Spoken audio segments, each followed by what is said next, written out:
The doctor didn't meet my eyes when he closed the door. That was the first crack in the world.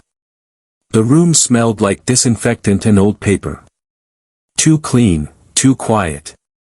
My wife sat on the other side of the wall, pale as chalk, staring at her hands like they belonged to someone else. When the doctor gestured for me to follow him alone, my stomach tightened the way it does right before bad news hits. He leaned in. His voice dropped to a whisper meant for confessions and last rites. "Run now," he said. 3 years ago, she was declared legally dead. The word dead landed without sound, like snow falling on a grave. My pulse roared in my ears. I tasted metal. I remember thinking, this is what it feels like when the truth finally decides to stop being polite. "She isn't who you think," he added. "And you're not safe." I didn't ask questions. I nodded. I walked out with my face intact. I took my wife's hand. It was cold and empty, like holding a glove.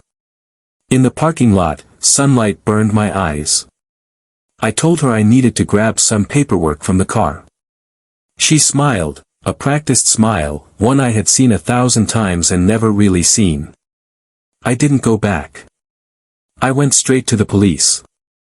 Love makes you generous with blind spots. I met her 5 years ago at a charity dinner. She wore quiet elegance like armor. She laughed softly, like she didn't want to take up space. I admired that. I mistook restraint for kindness, mystery for depth. We built a life that looked solid from the outside. Dinner routines, weekend walks, shared jokes, shared silence, the kind of marriage people envy because it seems calm. But calm can be a cover. There were moments I replay now with surgical clarity.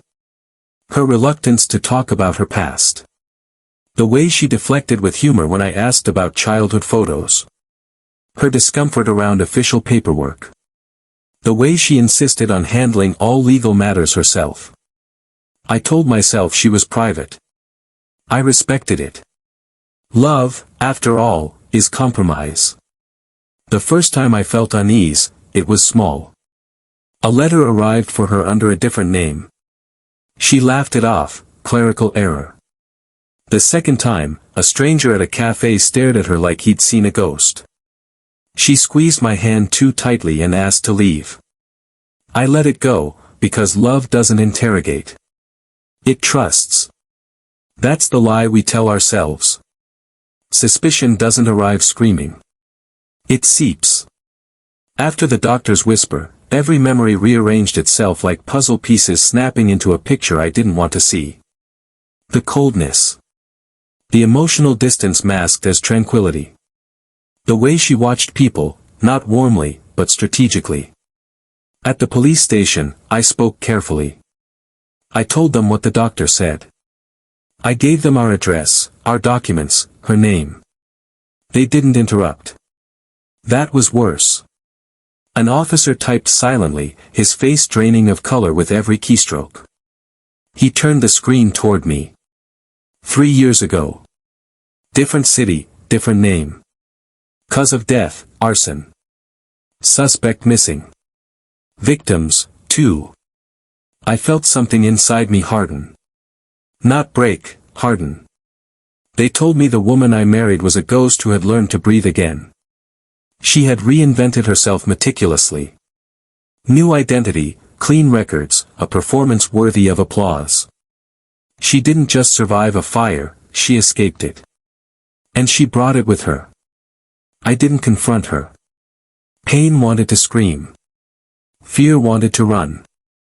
But something colder stepped in between, something precise. I went home that night and kissed her forehead. I asked about her day. I watched her eyes track my movements like she was measuring the distance to an exit. I started listening instead of speaking. I checked the attic when she slept. I found a lockbox behind the insulation. Inside, old passports, cash, newspaper clippings with headlines circled in red. Her handwriting, calm, deliberate. I photographed everything.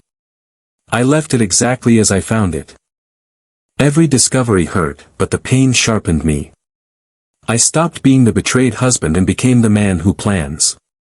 I learned her routines, her tells, the way her jaw tightened when she lied, the way she relaxed when she thought she had control. I realized something terrifying and liberating at once. She had underestimated me. The plan didn't come to me fully formed. It evolved. I coordinated with the police quietly. No sudden moves, no drama. She was dangerous when cornered. This needed to feel like her idea. I suggested a weekend getaway, somewhere remote, somewhere she had once mentioned wanting to revisit. Nostalgia is a powerful leash. She agreed too quickly. That should have scared me. It didn't. On the drive, the forest thickened around the road. The sky bruised with storm clouds. I kept my voice calm. I asked questions I already knew the answers to. I watched her lie with the ease of habit. At the cabin, I poured wine. I toasted to us, to survival. Her smile flickered, just for a second. That was when I knew. I excused myself to check the generator. Outside, the air was electric. My phone vibrated once, then again. Everything was in position. The sound of sirens didn't arrive all at once. They crept in, distant, then undeniable. She froze, wine glass trembling, eyes darting. For the first time, her mask cracked. "What's happening?" she asked. I looked at her. Really looked. "I told you I loved you," I said. "I never said I was blind." The door burst open. Lights flooded the cabin. Voices, orders, chaos. She screamed, not in fear, but in rage. The kind that comes from losing control. As they cuffed her, she locked eyes with me. There was no remorse there, just calculation, recalibrating, even in defeat. "You won't survive this," she hissed. I leaned in, my voice steady. "I already did." They took her away into the storm. The rain washed the ground clean. The aftermath was quieter than I expected. Courtrooms are cold places. So is truth when it's laid out under fluorescent lights. The evidence spoke louder than any emotion. The past caught up with her in full. I testified once. That was enough. I sold the house, burned what needed burning, and kept nothing that had lied to me. People ask how I didn't see it, how I lived with a stranger for years. I tell them this: monsters don't always look like monsters. Sometimes they look like someone who makes you coffee in the morning. Betrayal doesn't destroy you. It reveals you. I learned the power of silence, of patience, of choosing the moment to strike without raising your voice. Revenge isn't about cruelty. It's about control. She took years of my life. I took back the truth. And I walked away.